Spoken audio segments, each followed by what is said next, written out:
All right, so now let's go ahead and move to the topic of hooks. What exactly are hooks?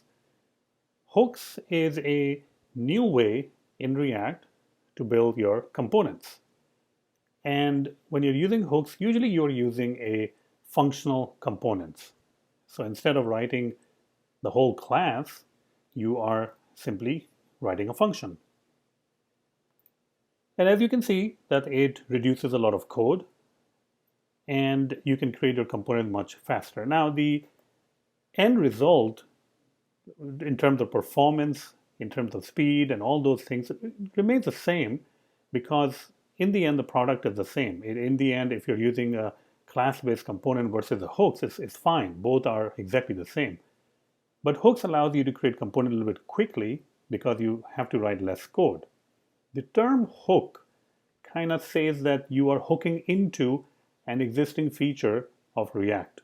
So we are hooking into the state. Remember the local state? We can hook into, we can access the whole local state. We can access component did mount and component did update using the use effect. There are a number of hooks that are available, meaning number of ways that you can access different features of React, like state and component did mount and the context and the reducers and all those things. But we are mainly going to cover only two, which is the state and the use effect. So let's go back to our example of just the app component. And right now you can see that our app component is using a class-based component. If you use npx create react app, it will automatically start using hooks. That's just the default now. And from according to Facebook and the React team, hooks is the future direction of React. So how can we convert this into a function-based components? So if you see over here, we have a function that they're creating. There is no render or anything. The name of the function basically says this is the name of the component. So let's go ahead and start from the very beginning and create a counter example. So I'm going to go ahead and remove most of this stuff. There we go. And also we can remove the class. We're not using the class. We're not going to be using the component. We're just going to create a function and we will call that function the name of our component, which in this case is app. Now, whatever this function is going to return will be the equivalent of the render. So I can go ahead and return over here app. All right. So basically what I did is I simply removed the class and the render function and I replace it with a normal function. The name of the component or the function is the name of the component and the function has to return something. This is kind of like your render that it has to return something. And all the stuff that you're going to do will be now inside this function. If we go ahead and take a look at the result, that is exactly the same. It's not any different. It simply says app. That's it. Okay, so if we want to use functional components, how can we go ahead and create the counter example? In order for us to create a counter example, we need to have some sort of a label that displays a counter and a button to increment the counter. So I'm just going to go ahead and add a div. Inside the div, I'm going to go ahead and add the actual label and the button. And the button will say increment. So that part is basically the same, and it's going to produce the same result. Now we need to press on the button and do something. So let's say that on click, we will fire something over here. Handle on increment or handle increment button click or handle increment click. Handle increment click. You can see that I'm not using this.handle increment click. I'm just using handle increment click. And the reason that I'm not using this is that we are no longer inside a class. We are inside a function. These are the functional components.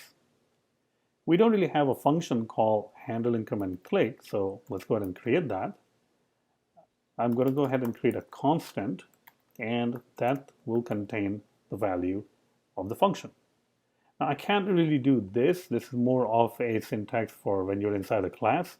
So since we're inside a function, we can create constants and let and vars. So I'm just going to assign it to a constant because this is not going to change anyways. So now when I click on the button, it's going to fire handle increment click, which is going to fire this one. Okay. Now the next thing that we want to do is, well, we want to update the state. In class-based component, we were using this.setState, and we created the state inside the constructor by saying this.state equals to an object. Now we want to hook into the state. So we're going to use our first hook, which is called the useState. So I'm just going to go ahead and say useState. So basically we are importing this particular function, which is called the useState. Now we have to use this. So basically useState is a hook that allows us to hook into the local state. So how can we create that? I'm going to go ahead and say that the state name will be called counter.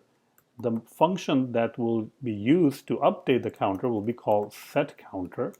And the initial value of the state, that particular state, the counter state, will be 0.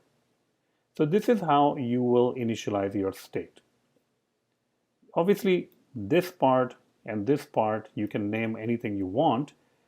This counter is the name of the variable that will contain the local state. The setCounter is a function that will update the value of this local state, the counter.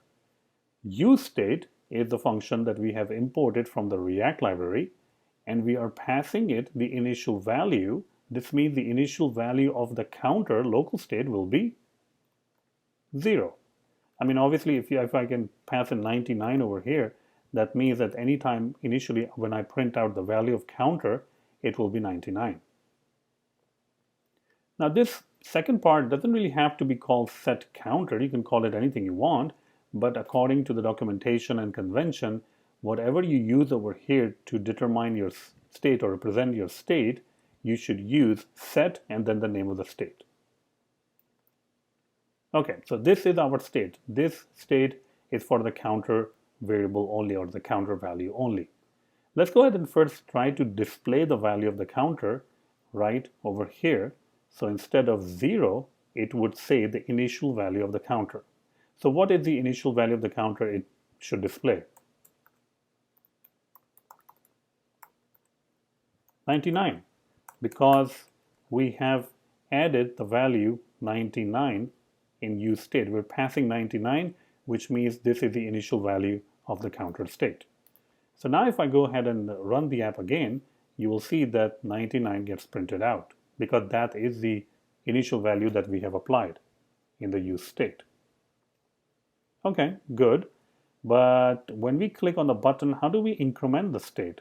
Remember that we used to increment something like this, set state, and you pass in the new object? Well, when you're using hooks, it becomes a little bit easier. You already have a function called setCounter that you have created. The second part is actually the function, and you will call the setCounter function, and you will pass in the updated state. So counter, which is the original state, plus 1. That's it. Once again, this is the name of the local state. You can have any name that you want, or any variable name that you want. I'm just calling it counter. And this part, the second part, is the function that you will call to update the local state. You can call this anything you want, but it is a good practice to call it set and then the name of the state that you want to update. So if I was updating a list of tasks, I would probably call it set task. If I was updating a Boolean flag from is authenticated from false to true, I would call it set is authenticated. So that's why I'm just calling it setCounter. So whatever you pass over here will be the function that will be used to update the local state. You call that function, which we're calling it right over here, and we're passing it the updated state. The updated state is the original state, which is counter plus 1. And that's it. So you can see it's much less code as compared to the class-based components that we created earlier on. So if I go over here now and press the increment button, you can see it works exactly like that. And we were able to write it in much less code, right? So this is the first of the introduction to hooks. Now in the next lecture, I'm going to show you that how you can perform an asynchronous call when you're using hooks, and how you can display that information on the screen.